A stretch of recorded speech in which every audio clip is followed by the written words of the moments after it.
My guest today is one of the most respected and most well-known figures in the entire Middle East. He's dabbled in everything from advertising to real estate and philanthropy, but his favorite pastime is art collecting.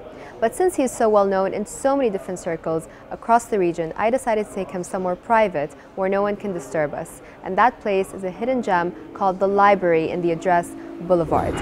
Little does he know, I have a surprise for him. Downtown Dubai, where money, power, and success come alive in the space of 2 square kilometers. Join me as I dive into the world of fame and fortune in the heart of the city where business never sleeps.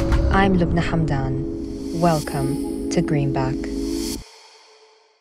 So Elie, thank you so much for joining us today. Thank you for inviting me. I've surprised you with this. You had no idea that we were going to do this. No way. But it's going to be fun. It's going to be a lot of fun. And what we're going to do is we're just going to have a conversation and we're going to try to draw each other. So you're an art collector, and I wanted to kind of link this interview to art somehow. I know that you've painted in the past. Yeah, I wouldn't call it painting. A little bit, I like dabbled in painting. Experimented a bit of that, yeah. And I guess we're going to experiment today as well. Cool. Are you ready? I'm ready. You think you're going to win this? Let's do it. Okay, let's do it. Let's have fun. You just told me minutes ago that you're an impulsive buyer. So do you have a strategy when you buy art, or do you just go for it? Yeah, look, when you buy art, you buy what you love to live with. Because art is not just about investing in something, it's about wanting to live with the piece that you buy because it means something to you, right? So can you walk us through your collection? You have, I know you don't like me mentioning the number, but I'm going to mention it anyway. So you have... No, don't. You don't have to. I don't like numbers. You know, Okay, I how like about numbers this? in life and business, but in art, it's not just about numbers. It's about the quality of the work. So a lot of collectors say they boast, I have 500, 600, 1,000, whatever. It means nothing because at the end of the day, it's about your connection with the work and it's about the quality of the work.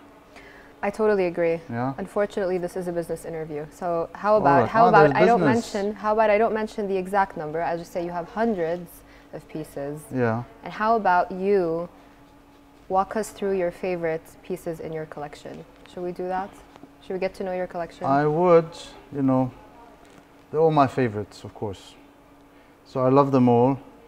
But as you know, like everything in life, your taste evolves and changes. So sometimes you have artists that are more relevant to your life at the moment. Yeah.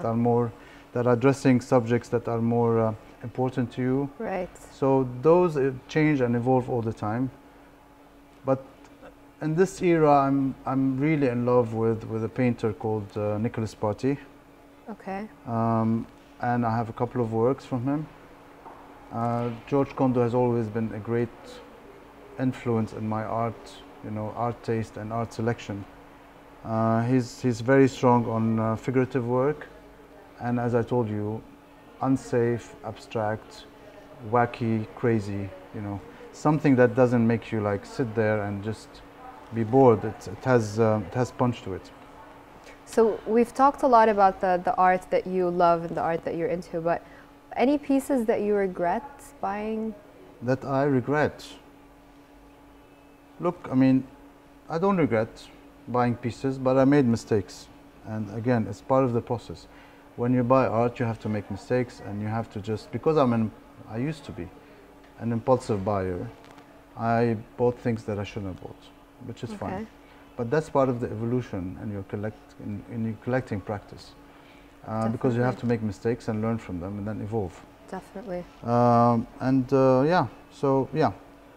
no regrets. And if you don't make mistakes, you don't learn, which is fine. Okay, but are you not going to tell us about the regrets? I mean, the paintings that you, pieces of art that I bought a lot of paintings that I regretted in the early stages, but when you evolve your collection, you tend to get rid of the things you don't like. So you find a way to sell them or to give them away or to do something with them. Okay. Because you want your collection to be neat, to be concise, to be relevant to your current taste, basically. Definitely. So yeah, so you make a mistake and you correct it and you move on. You're very diplomatic. I'm trying to get, I'm trying to get you to tell me more, and you're just very I'm not diplomatic. diplomatic at all. I'm just saying it the way it is. What do you want to get out of me more? I want to know exactly which piece you regretted, how much I don't want to do paid that for because it. maybe the artist will see the video one day and say, Elie, why are you saying this? So I want to be politically correct. Look, every artist is great. It's just that your taste evolves and you change. So they become less relevant to you today. Definitely. But they would be still relevant to other collectors. Okay. Okay, I'm going to let that question slide. I'm going to let you get away with the fact that you haven't really completely answered my question. Because I expect you to answer the next one, which is, how much is your collection worth? What is the value of your collection? Oh no! How much is it worth? You don't expect me to answer this. Come on, you need to give me something. It's you don't a business want me interview. to boast about money and how much it's worth and why? What do you want to know? It's not boasting. I'm curious. I'm curious as to the value of the collection. How about this? Why is it relevant? I'll answer you differently. I'd say the art collection is a key component of my wealth. Okay. And it represents 5 to 10% of my wealth. Okay. Okay, let's put it this way. That's an answer I can live with. So that's better than, yes. Putting a monetary value. Okay, I love that. What about the most valuable piece that you've bought? Again, back to money. Yes. Money, money. You know that song? Money, of course I know it. Why do you want to talk about money all the time? I mean, I'm a business journalist. I will have that impacted in your painting if you keep mentioning money. I put dollar signs everywhere. You don't want me to do that. You just gave me an idea. I don't mind if there are dollar signs in my painting. Again, I'll answer you differently. I'll say my collection is split into 3 buckets. Okay. The first bucket is the emerging artist, the young artist, untested. Right. So it's part of me supporting young talent. Okay. The second bucket is mid-career artists that are established, that are in their mid-careers. Okay. And the third one is blue chips, is established artists that are in all the big museums, in all the big collections, that have done museum shows, that have done a lot of shows, and are really the pillars of the artwork. So you have in those 3 buckets. Of course, the most valuable will be in the 3rd bucket. Yes. Okay. So I have few of those. Okay. Did I answer you? Yeah, okay. I'm going to take that. Can we talk about your foundation for a minute and what you do? Which is in the making, is not done yet. It's in the making. It's in the making, and I'm just trying to hire the person who will lead that foundation, hopefully. And what do you wish to achieve through the foundation? I mean, you want to help. I have a passion, which is, it's something that I lived during my evolution in art collecting, is that art is very complex and very intimidating as a craft. Yeah. And very, as could be daunting for young people to get into collecting. Right. Right. So my idea is how do you make it more simple, how do you make it more accessible, how do you make it less complex, and bringing art collecting to everyone so that everybody embraces art collecting. If you like money, you might be into art just to make money out of it, right? Yeah, a lot of people are fooled by this notion that you get into art because it's a good investment, right? Is it about? But are you in saying reality, it's a bad not investment? a good investment. If you think of it as an investment, it's not a good investment. Okay. There's lots of studies that correlate art investing to other forms of investing, like buying gold, or buying stocks, or buying any other thing that you think of. And art has performed well, but again, it's not something. Over the years, if you own something, on average, if you own a bunch of artworks, you would make like 8-9% return. Yeah. If you hold them for long term. Yeah. But a lot of people buy art and sell them at a loss as well. So, and you should never think of buying art as an investment. It should be much more, as I told you, something you want to live with, something you appreciate, something that adds depth and meaning to your life, and something you want to share with future generations as well. What is the worst investment that you've ever made? The worst. Is it art? Is it an art? No, of course not. Again, if you don't make mistakes, you don't learn. in life, right? Yes. I think the biggest mistake or the biggest something I learned from is investing in a design firm in Italy. Okay. Yeah, they used to design furniture Okay. and architectural pieces and small objects of design. Right. And the learning from there was that I delegated the running of the company to somebody who wasn't capable of running the company. How much did that cost you, that bad investment? Back to money. So I'm adding dollar signs here everywhere, by the way. It always goes back to money, doesn't it? I would say a few $1 million. What about your advice when it comes to art collecting? What would you advise someone who, I don't know, say I'm inspired by our conversation, I want to become an art collector, maybe not now, but in the future, what would you advise me?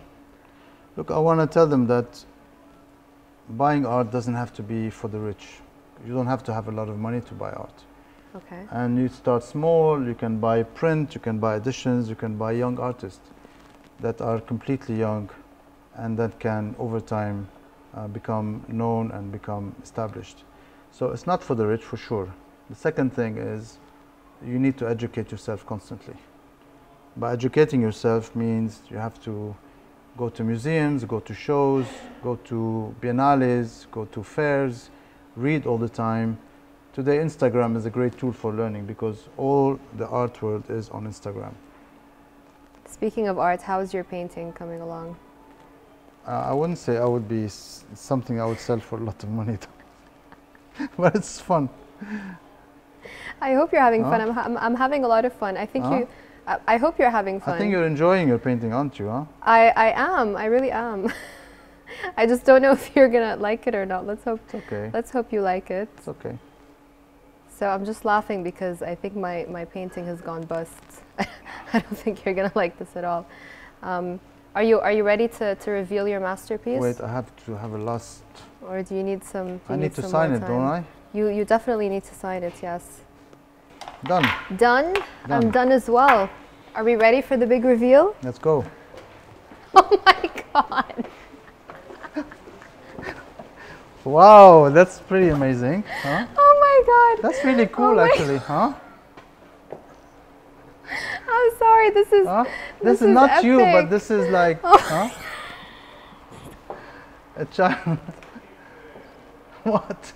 Is it horrible? What? Huh? I look like the Joker. No, I you look like a marionette.